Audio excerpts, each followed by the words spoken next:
중학교는 초등학교 때랑은 좀 달라요. 선생님과의 관계에서 배우는 것들도 많지만 또래 관계에서 배우는 것들이 많아지기 때문에 선생님이 아이한테 어떤 부분을 지도하는 것보다도 또래끼리 지도하는 일이 더 많다라고 생각해도 과언이 아닐 정도로 또래 관계에서 배움이 많이 일어나거든요. 학부모 상담 주간 매년 아이가 반이 바뀔 때마다 도대체 선생님한테 무슨 얘기를 해야 되는 거야? 선생님을 만나도 어색한 존재인 것 같은데요. 학부모 상담 주간에 담임 선생님과 어떤 상담을 해야 될지 이야기를 나눠보겠습니다. 3가지 정도로 요약해서 말씀을 드릴 텐데요. 첫 번째, 중학교의 담임 선생님은 초등학교의 담임 선생님과는 조금 다릅니다. 과목 선생님이라고 생각하시면 더 쉽게 다가올 것 같은데요. 담임 선생님이 영어 선생님이면 영어 시간에 주로 만나겠죠. 그리고 조회, 종례 시간에 전달 사항이 전달되는 과정입니다. 그런데 학부모 상담이 언제 있죠? 아주 학기 초 3월에서 최대한 시간을 많이 벌어도 4월까지 가지 않잖아요.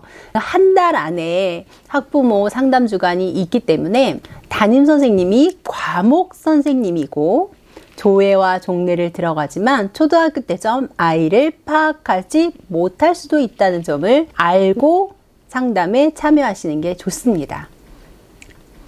첫 번째 생각해야 될 것은 담임 선생님한테 아직 시간이 많지 않았다.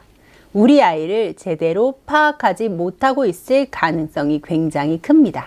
초등학교 때 저도 상담을 가보면 선생님들이 아이들이 적어놓은 노트나 그간에 진단평가했던 내용들을 쭉 적어 놓으세요. 그러면서 그 내용을 보면서 누구요? 누가 어떻네요? 뭐 진단평가 보고 학습은 괜찮고 그렇네요. 이 정도로 수첩을 보고 파악하시지 그 아이가 어떤 아이라고 파악을 제대로 못 하시고 계세요.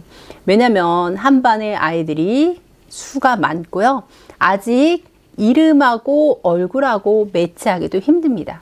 게다가 아이들이 마스크를 쓰고 있기도 하고 들락날락거리기도 하고 코로나 때문에 오기도 하고 못 오기도 하고 이래서 선생님이 아이들을 파악하는 시간이 조금 더 지체되고 있어요.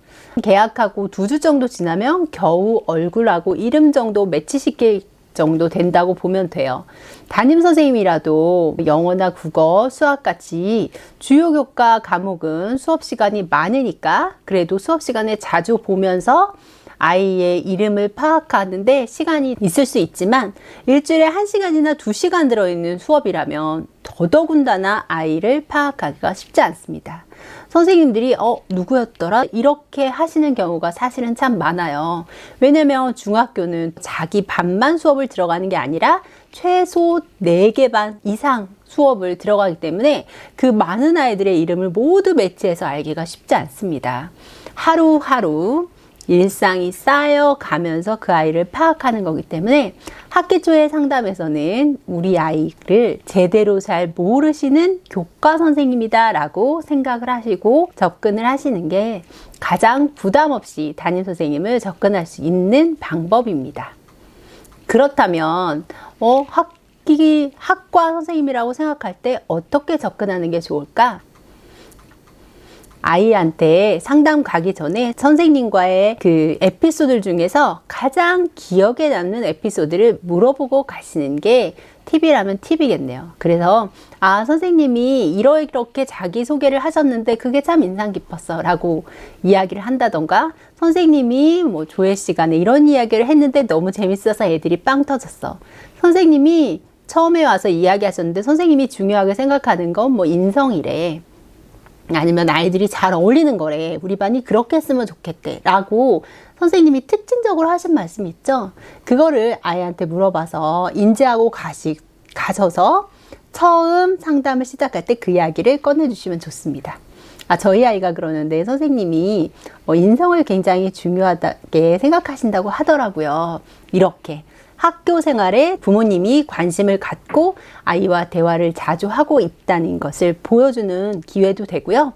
선생님한테 조금 더 친밀하게 다가갈 수 있는 첫 포인트, 말 꺼내기 시작이 됩니다. 그러면 선생님이 맞아요. 제가 평소에 인성을 참 중요하게 생각하죠. 맞아요. 제가 그 이야기를 했을 때 아이들이 빵 터져서 귀여웠어요. 이런 이야기를 하면 처음에 분위기가 부드럽게 풀리면서 그 다음 상담을 하기도 편안하죠. 그래서 처음에 무슨 말을 꺼내야 될지 모른다. 아이를 제대로 파악하지 못하는 선생님한테 어색한 그 공기를 이겨내기가 쉽지 않다 하시면 아이한테 에피소드를 하나 듣고 가셔서 상담을 시작하시는 것을 추천드립니다. 자, 두 번째 생각해야 될 것은요.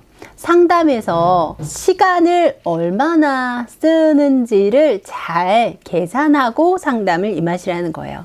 학기 초의 상담은 아이에 따라서 다르지만 15분, 20분 이렇게 간격을 두고 하는 경우도 있고 잠깐 학부모 총회 이럴 때 면담 시간을 갖는 경우도 있어요. 한 아이당 주어진 시간이 그렇게 많지 않거든요.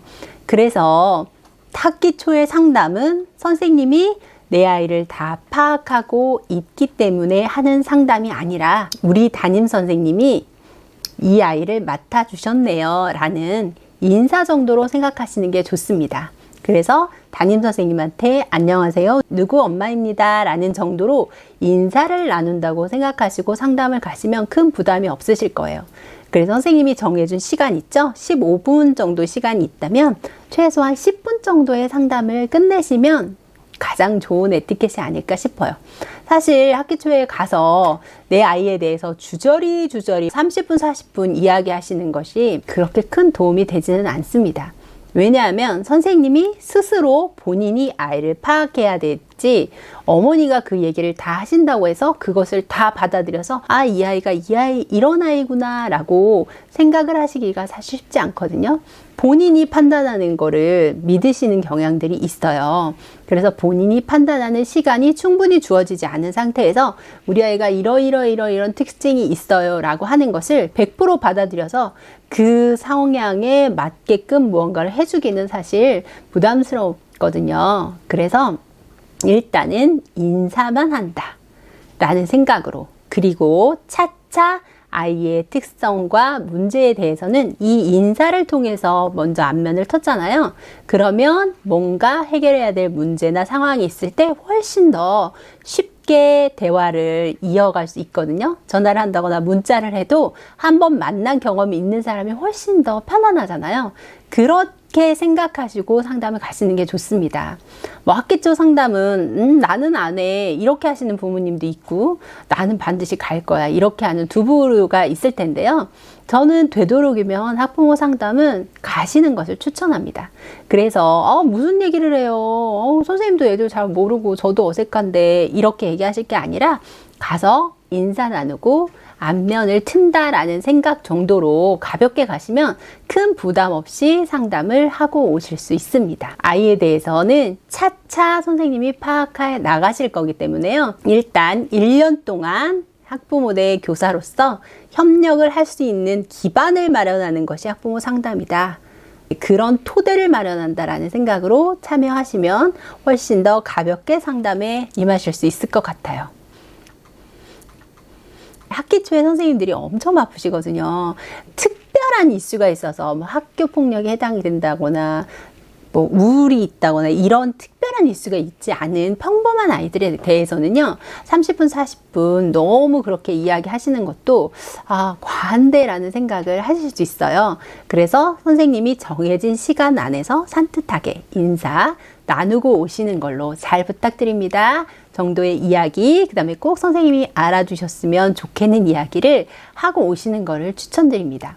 물론 아이가 학교 생활에서 공부도 잘했으면 좋겠고 친구들과 사이좋게 지냈으면 좋겠고 다양한 방면에서 편안했으면 좋겠다는 바람은 누구나 똑같아요. 그래서 모두 이야기하시는 게 교우관계가 잘했으면 좋겠어요. 학습에 충실했으면 좋겠어요.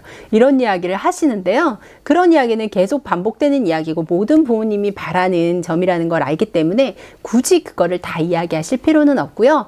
간단하게 우리 아이는 이런 특성이 있고요. 이런 점에서 조금 더 신경 써주시면 좋겠어요. 라고 인사 나누고 오시면 부담 없이 상담을 할 수 있을 것 같아요. 세 번째는요, 우리 아이 단점에 대해서 이야기를 해야 될까요? 장점에 대해서 이야기를 할까요? 궁금해 하시는 분이 있는데, 간단하게 포인트를 잡아서 아이에 대해서 이야기하실 때는요, 저는 장점 위주로 이야기하시는 것을 추천드립니다. 아이가 아직 파악이 안 된 상태에서 어머니가 이러이런 부분은 조금 조심스러워요, 이런 부분은 조금 문제가 있어요 라고 하면서 평소에 집에서 가지고 있던 불만을 이야기하고 오시는 부모님도 계세요. 그런데 그거는 선생님한테 좋은 이미지를 남기기는 어려울 것 같아요. 내 아이의 이미지를 꾸며서 더 좋게 만들려는 뜻은 아니고요. 어차피 선생님이 1년 동안 수업을 하게 되면 아이의 장점, 단점을 잘 파악하시게 될 거예요. 그거를 본인이 파악할 수 있는 그 시간이 필요한데, 어머니께서 상담에 와서 이런 문제점이 있어요 라고 이야기를 하면 오히려 선입견을 가지고 아이를 볼 수 있는 문제점이 있거든요. 그래서 굳이 단점에 대해서 이야기하기보다는 아이한테 도드라진 장점 있죠? 그 장점 위주로 간단하게 요약을 해서 말씀을 드리면 선생님이 아이를 파악하는 데 도움이 될 것 같습니다. 너무 장점만 이야기하면 잘난 체 하는 것 같고 비호감이지 않을까요? 라고 생각을 하시는데, 그게 아니라 정말 아이가 갖고 있는 포인트, 핵심 장점 있죠? 그 부분을 이런 아이예요 라고 이야기해 주시면 선생님이 아이를 파악하는데 훨씬 더 빠르게 도움을 줄 수 있는 방법이 돼요. 그래서 단점을 이야기하기는 선생님이 스스로 파악할 수 있도록 시간을 줄 필요가 있으니까 단점보다는 장점 위주로 아이들의 생각, 생활이나 습성 이런 거를 이야기해 주시면 좋고, 바라는 게 있다면 한두 가지 정도 포인트로 친구들이랑 더 잘 지냈으면 좋겠어요, 학업에 더 집중했으면 좋겠어요, 이렇게 한 가지 정도만 이야기를 해주시면 좋을 것 같아요. 그러면 이 아이가 중점적으로 필요한 부분이 어떤 거구나 이렇게 체크를 해주실 것 같아요. 중학교는 초등학교 때랑은 좀 달라요. 선생님과의 관계에서 배우는 것들도 많지만 또래 관계에서 배우는 것들이 많아지기 때문에 선생님이 아이한테 어떤 부분을 지도하는 것보다도 또래끼리 지도하는 일이 더 많다라고 생각해도 과언이 아닐 정도로 또래 관계에서 배움이 많이 일어나거든요. 그래서 선생님이 이렇게 포인트를 적어두시고 이 부분을 체크를 한다고 해도 사실 선생님과의 만남보다 친구와의 만남에서 그런 부분들을 더 많이 깨치고 배울 가능성이 있어요. 그렇기 때문에 그런 포인트는 말씀을 하시되 친구들과의 관계에서 문제점이 있을 때는 연락 주세요 라는 자세가 좋은 것 같습니다. 그리고 아이한테 좋은 일이 있을 때도 연락을 하시지만 제가 꼭 알아야 될 어떤 문제점이 있을 때도 연락을 해 주십사 라고 부탁을 드리고 오시는 게 좋아요.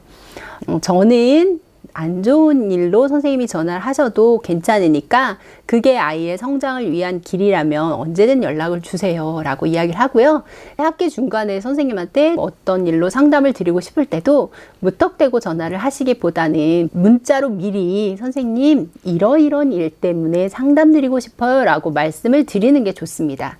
선생님이 아무 이야기도 없이 그냥 상담 드리고 싶어요 라고 하면 준비도 못 하시고 당황하실 수 있거든요. 그래서 선생님 진로 때문에 고민이 있어 상담드려요, 아이가 트러블이 있었다는데 그것 때문에 상담드리고 싶어요 라고 문자로 간단하게 남겨주시면 선생님이 그 부분에 대해서 어떤 학과 선생님이기 때문에 다 파악을 못 하실 수도 있어요. 그러면 그 부분에 대해서 알아두시고 나서 상담에 임하실 수 있기 때문에 훨씬 더 도움이 될 수 있거든요. 그래서 좋은 일뿐만 아니라 나쁜 일에 대해서도 오픈되어 있는 마인드인 게 좋고, 그것을 선생님한테 드러낼 것, 그리고 상담을 하고자 할 때는 먼저 어떤 건에 대해서 상담을 하고 싶은지 문자로 남겨두고 이야기하면 훨씬 더 부드러운 상황에서 학기 중에도 상담을 이어갈 수 있습니다.